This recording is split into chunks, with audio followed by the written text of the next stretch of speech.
Welcome to our channel. Today we how to configure PayPal Commerce Platform for subscription checkout flows. Easy tutorial step by step clearly. Begin by logging into your PayPal business account.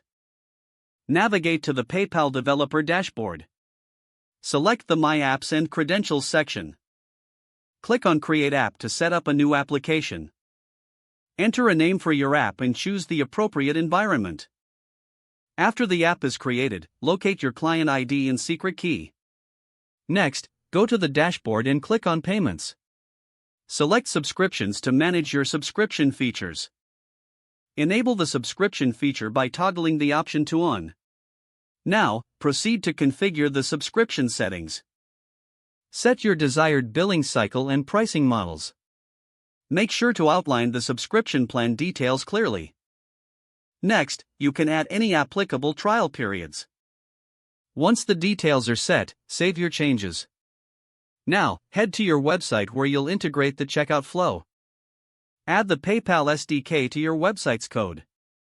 Use the client ID generated earlier for the integration. Create a button for subscription checkout on your site. Implement the JavaScript to call the PayPal service for subscriptions. Ensure to define the subscription parameters in your code. Once the implementation is complete, test the checkout flow. Monitor the transactions in your PayPal account.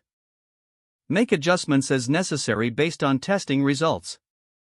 Your PayPal Commerce Platform for subscription checkout flows is now configured. If the page does not load, refresh the browser or try again in a private or incognito window. Make sure you are using the correct email address, then retype it carefully to avoid small typos.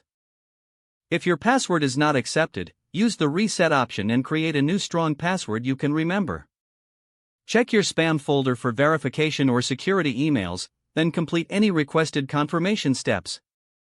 Enable two-factor authentication if available to improve account security and reduce unauthorized access risk. After signing in, review your profile details so your contact information and settings are accurate and current. Don't forget to like this video and subscribe to our channel for more step-by-step tech guides.